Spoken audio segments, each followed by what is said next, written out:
কিছু ছেলে আর মেয়ে জঙ্গলে ঘুরতে যাচ্ছিল, কিন্তু তারা জানত না আজই তাদের জীবনের শেষ দিন হতে যাচ্ছে।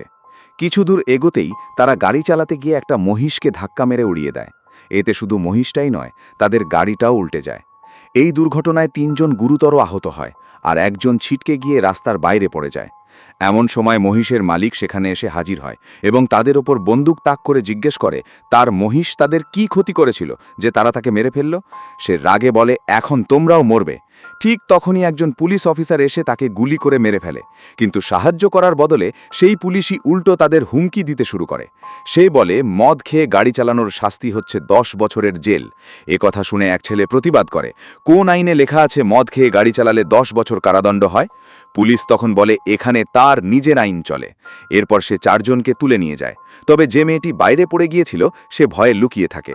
মেয়েটি ভাবে এদের সাথে এসে সে বড় বিপদে পড়েছে। সে ভাঙা গাড়ি স্টার্ট করার চেষ্টা করে, কিন্তু তখনই একটি বুলডোজার এসে গাড়িটাকে তুলে নিয়ে যায়, আর সে গাড়ির ভেতরেই বসে থাকে। অন্যদিকে সেই পাগল পুলিশ 4 জনকে তার বাড়িতে নিয়ে গিয়ে বেঁধে ফেলে। একজনের মুখে প্লাস্টিক পেঁচিয়ে দেয়, যার ফলে সে শ্বাস নিতে পারছিল না। পরে সে তার মুখে ছুরি ঢুকিয়ে দেয়। এই ভয়ঙ্কর দৃশ্য দেখে আরেকজন ভয়ে কাঁপতে থাকে। এদিকে যে মেয়েটিকে ধরা হয়েছিল তাকে বাড়ির ভেতরে বেঁধে রাখা হয়। ওপরে 2 জন বয়স্ক মহিলা থাকে, যারা ওই পাগল পুলিশের পরিবার। কিছুক্ষণ পর এক ছেলে কোনোভাবে নিজেকে ছাড়িয়ে নিয়ে তার ভাইকে নিয়ে মেয়েটিকে খুঁজতে বেরোয় এবং শেষমেশ তাকে উদ্ধার করে। কিন্তু সেই বাড়ির বয়স্ক মহিলারা চিৎকার শুরু করলে পুলিশ আবার বন্দুক নিয়ে তাদের পেছনে ধাওয়া করে। অন্যদিকে ক্রিস্টি নামের মেয়েটি গাড়ি নিয়ে পালাতে সক্ষম হয়, কিন্তু গাড়ি খারাপ হওয়ায় খুব দ্রুত যেতে পারে না। এদিকে বাড়ি থেকে একটি হিংস্র জানোয়ারকে ছেড়ে দেওয়া হয়, যা চলন্ত গাড়ি থেকে ক্রিস্টিকে টেনে বের করে ফেলে। অন্যদিকে বাকি 2 জনকেও ধুয়ে ফেলা হয় এবং তাদের এক কসাইখানায় নিয়ে যাওয়া হয়, যেখানে তাদের ভয়ঙ্কর শাস্তি দেওয়া হবে। পরে জানা যায় যে বুলডোজার চালাচ্ছিল সে আসলে ওই পাগল পুলিশের ভাই। মেয়েটি কোনোভাবে লুকিয়ে থেকে পরে জঙ্গলের পথ ধরে পালিয়ে হাইওয়েতে পৌঁছে যায়। সেখানে সে এক বাইক আরোহীর সাহায্য চায় এবং তাকে পুরো ঘটনা বলে। প্রথমে লোকটি তাকে পাগল মনে করলেও পরে সাহায্য করতে রাজি হয়। রাতে তারা সেই বাড়ির কাছে পৌঁছায়। মেয়েটি তাকে সাবধান করে, কিন্তু সে সরাসরি বাড়ির ভেতরে ঢুকে পড়ে। ভিতরে গিয়ে সে পুলিশের ভাইকে গুলি করে। এরপর পাগল পুলিশ এসে পড়ে এবং তখন সেই লোক তাকে জিম্মি করে অন্যদের খোঁজ জানতে চায়। কিন্তু হঠাৎ সেই হিংস্র জানোয়ারটা এসে তাকে আক্রমণ করে এবং তাকে মেরে ফেলে। অন্যদিকে মেয়েটিও বাড়ির ভেতরে ঢুকে তার প্রেমিককে খুঁজে পায়, যে খুবই খারাপ অবস্থায় ছিল। সে তাকে বাঁচানোর চেষ্টা করে, কিন্তু জানোয়ারটা তাকে এমনভাবে বেঁধে রেখেছিল যে তাকে ছাড়ানো প্রায় অসম্ভব ছিল। শেষমেশ ছেলেটি বুঝতে পারে তার বাঁচার কোনো আশা নেই এবং মেয়েটিকে পালিয়ে যেতে বলে। ঠিক তখনই জানোয়ারটা আবার নিচে আসে আর মেয়েটি টেবিলের নিচে লুকিয়ে পড়ে। এরপর সেই পাগল লোকটি ছেলেটির মুখ কেটে ফেলে। এরপর দেখা যায় সেই পাগল লোকটি অর্থাৎ জানোয়ারটি কাটা মুখটা সেলাই করে নিজের মুখে পরে নেয়। এটা দেখে নিচে থাকা মেয়েটার অবস্থা পুরোপুরি খারাপ হয়ে যায়। কিছুক্ষণ পর সেই পাগল লোকটি তার বাবাকে ডেকে আনে আর যে বুড়ো লোকটাকে আগে গুলি করা হয়েছিল তার 2 পা কেটে ফেলতে বলে। তারপর এক ঝটকাতেই তার 2 পা কেটে ফেলা হয়। অন্যদিকে লিসা কোনোভাবে কসাইখানা থেকে বের হয়ে তার বান্ধবীর কাছে পৌঁছে যায়। সে তাকে উদ্ধার করতে যাচ্ছিল, ঠিক তখনই সেই পাগল অফিসার এসে তাকে ধরে একটি চেয়ারের সাথে বেঁধে ফেলে। আসলে তারা তখন খাবার খেতে যাচ্ছিল, কিন্তু হঠাৎ সেই হিংস্র জানোয়ারটি এসে ক্রিস্টির গলা কেটে দেয়। এরপর লিসাকেও ধরে বেসমেন্টে নিয়ে যেতে চায়, কিন্তু হঠাৎ লিসার হাতে একটি স্ক্রুড্রাইভার এসে পড়ে আর সে সেটি দিয়ে পাগল লোকটিকে আঘাত করে। এতে তার হাত থেকে মেয়েটি ছুটে যায়। মেয়েটির সাথে সাথে সেখান থেকে পালিয়ে যায়, কিন্তু পাগল লোকটি আবার অস্ত্র নিয়ে তার পিছু নেয়। পালাতে পালাতে মেয়েটি একটি মাংস প্রক্রিয়াজাত কারখানায় পৌঁছে যায়। সেখানে সে একটি ছুরি নিয়ে কোনায় লুকিয়ে থাকে। যখন সেই পাগল তার কাছে আসে, লিসা তার মাথায় ছুরি ঢুকিয়ে দেয়, কিন্তু তাতেও তার কিছু হয় না। যখন সে লিসাকে মারতে যাচ্ছিল, ঠিক তখনই আরেকজন এসে তার কোমরে জোরে আঘাত করে। কিন্তু যখন সেই ছেলেটি তার বন্ধুকে বাঁচাতে ঝুঁকে পড়ে, তখন পাগল লোকটি মেশিন চালিয়ে তাকে মেরে ফেলে। ছেলেটি সেখানেই মারা যায়। মেয়েটি আবার সেখান থেকে পালিয়ে যায় এবং কিছু দূর যাওয়ার পর একটি গাড়ি পেয়ে যায়। সে দ্রুত গাড়ি নিয়ে সেখান থেকে পালিয়ে যায়। এরপর লিসা পুরো ঘটনাটি এলাকার পুলিশের কাছে জানায়। পরের দিন পুলিশ সেখানে অভিযান চালায় এবং কোনো প্রশ্ন না করেই গুলি চালাতে শুরু করে। কিছুক্ষণের মধ্যেই পুরো বাড়িটাকে ধ্বংস করে দেয়। রাতে তদন্ত করতে গিয়ে পুলিশ সেখানে এক মা আর তার ছোট মেয়েকে খুঁজে পায়, যারা সেই পাগল পরিবারেরই সদস্য ছিল। পুলিশ মাকে মেরে ফেলে এবং মেয়েটিকে নিয়ে যায়, কারণ ওই অফিসারের নিজের কোনো সন্তান ছিল না, তাই সে মেয়েটিকে দত্তক নেয়। এরপর গল্প 20 বছর পরে চলে যায়। সেখানে আমরা মারিয়া নামের একটি মেয়েকে দেখি, যে আসলে সেই দত্তক নেওয়া মেয়েটি।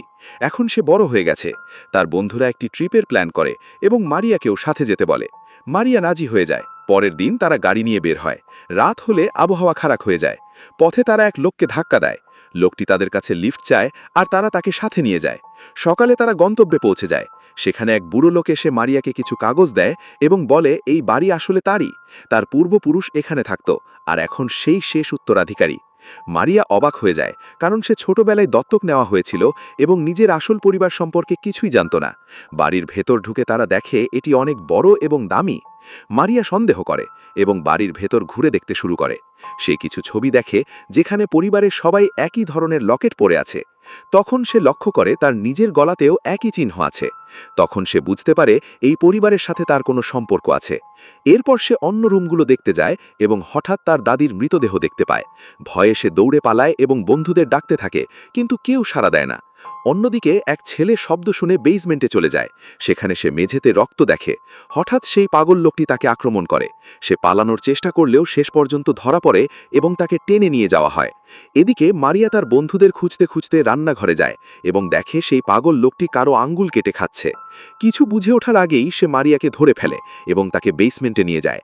সেখানে মারিয়া দেখে সেই পাগল একজনের পা কেটে ফেলছে এবং আরেকজনকে ঝুলিয়ে রেখে মাঝখান থেকে 2 টুকরো করে ফেলছে। এসব দেখে মারিয়া ভয়ে সেখান থেকে পালিয়ে যায়, কিন্তু পাগল লোকটিও তার পিছু নেয়। এদিকে মাহিরা কোনোভাবে গিয়ে একটি কফিনের ভেতরে লুকিয়ে পড়ে, কিন্তু সেই পাগল লোকটি তাকে দেখে ফেলেছিল, তাই সে কফিনটাই কেটে ফেলতে শুরু করে। ঠিক তখনই আওয়াজ শুনে তার 2 বন্ধু বাইরে বেরিয়ে আসে। মেয়েদি তখন পাগলটার উপর চিৎকার করতে থাকে। এরপর কি হয়, সেই জঙ্গলি খুনি তাদের পেছনে লেগে যায়। তারা দ্রুত ভিতরে ঢুকে দরজা বন্ধ করে দেয়, কিন্তু পাগলটা পুরো দরজাটাই কেটে ফেলতে শুরু করে।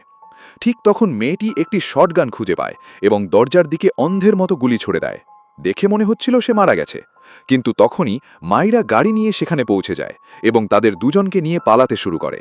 কিন্তু আবারও লেদারফেস তাদের ওপর হঠাৎ আক্রমণ করে। কোনোভাবে তারা সেখান থেকে বেরিয়ে যেতে সক্ষম হয়, কিন্তু কিছু দূর এগিয়ে গিয়ে গেট খুলতে গিয়ে থামতে হয়। গেট খোলার আগেই সেই পাগল তাদের কাছে পৌঁছে যায় এবং গাড়ির টায়ার কেটে দেয়। ফলে কিছু দূর যাওয়ার পর গাড়ি উল্টে যায়। এখানে দেখা যায় ছেলেটি মারা গেছে এবং শুধু 2 জন মেয়ে বেঁচে আছে। এরপর লেডারফেস এসে তাদের উপর আক্রমণ চালায়। কিছুক্ষণের মধ্যেই সে মাইরার বন্ধুকে মারতে যাচ্ছিল, কিন্তু মাইরা কোনোভাবে বাইরে বেরিয়ে এসে তার মনোযোগ নিজের দিকে টেনে নেয়। তখন পাগলটা মাইরার পেছনে ধাওয়া করে। দৌড়াতে দৌড়াতে মাইরা একটি মেলায় পৌঁছে যায়। পাগলটিকে দেখে সবাই ভয়ে পালাতে থাকে। নিজের জীবন বাঁচাতে মাইরা একটি ম্যারিগো রাউন্ডে ঝুলে পড়ে। নিচে পাগলটা তাকে মারার জন্য প্রস্তুত। ঠিক তখনই একজন পুলিশ অফিসার এসে তাকে আত্মসমর্পণ করতে বলে, কিন্তু পাগলটা পালিয়ে যায়। অফিসার মাইরাকে উদ্ধার করে থানায় নিয়ে যায়। সেখানে কমিশনার তাকে দেখে অবাক হয়ে যায়, কারণ তারা ভেবেছিল লেদারফেসের পুরো পরিবার আগেই শেষ হয়ে গেছে। তাই বিষয়টি তদন্ত করতে একজন অফিসারকে সেই বাড়িতে পাঠানো হয়। সে লাইভ ভিডিও করতে করতে বেসমেন্টে পৌঁছায়। দেখে সেখানে অনেক মানুষকে নির্মমভাবে হত্যা করা হয়েছে। ভয়ে সে দ্রুত বেরিয়ে আসতে চায়, কিন্তু বের হওয়ার সময় লেদারফেস তাকে আক্রমণ করে মেরে ফেলে। এদিকে থানায় মাইরা ফাইল ঘাঁটতে ঘাঁটতে জানতে পারে কিভাবে তার পুরো পরিবারকে হত্যা করা হয়েছিল। তখন সে বুঝতে পারে সেই পরিবারের শেষ বংশধর। তাই পুলিশ যদি জানতে পারে তাহলে তার জীবনও বিপদে পড়বে। এই ভেবে সে সেখান থেকে পালিয়ে যায়। সে সেই বুড়ো লোকটিকে ফোন করে যে তাকে বাড়িটি দিয়েছিল। বুড়োটি তাকে ডেকে বলে লেদারফেস আসলে তারই কাজিন এবং তাকে রক্ষা করার জন্যই এখনও বেঁচে আছে। ঠিক তখনই কমিশনার সেখানে পৌঁছে যায়। বুড়োটি মারিয়ার হাতে একটি ছুরি দিয়ে তাকে পালাতে সাহায্য করে। বাইরে বের হয়ে সে সেই অফিসারের সাথে দেখা করে যে আগে তাকে বাঁচিয়েছিল। মাইরা তাকে অনুরোধ করে তাকে নিরাপদ জায়গায় নিয়ে যেতে, কিন্তু অফিসারটি আসলে বিশ্বাসঘাতক ছিল। সে তাকে মিট ফ্যাক্টরিতে নিয়ে গিয়ে বেঁধে ফেলে। তখনই লেদারফেস সেখানে আসে এবং মাইরাকে মারতে যায়, কিন্তু তার বুকে থাকা জন্মদাগ দেখে বুঝতে পারে সে তার নিজের রক্তের মানুষ, তাই সে তাকে ছেড়ে দেয়। এরই মধ্যে মেয়র এবং কমিশনার সেখানে পৌঁছে যায় এবং তারা মিলে লেদারফেসকে মারধর করে গ্রাইন্ডার মেশিনে ঢোকাতে চায়। তখন মাইরা তাদের উপর আক্রমণ করে এবং লেদারফেসকে তার অস্ত্র ফিরিয়ে দেয়। এরপর লেদারফেস তাদের সবাইকে মেরে ফেলে। এভাবেই 2 জনের রক্তের সম্পর্ক আবার এক হয়ে যায়। শেষে বাড়িতে ফিরে মাইরা তার দাদি রেখে যাওয়া চিঠি পড়ে। সেখানে লেখা ছিল এই সব সম্পত্তি তারই এবং তাকে একটি দায়িত্বও দেওয়া হয়েছে, বেসমেন্টে থাকা তার কাজিন লেদারফেসের খেয়াল রাখতে। এভাবেই গল্পটি শেষ হয়।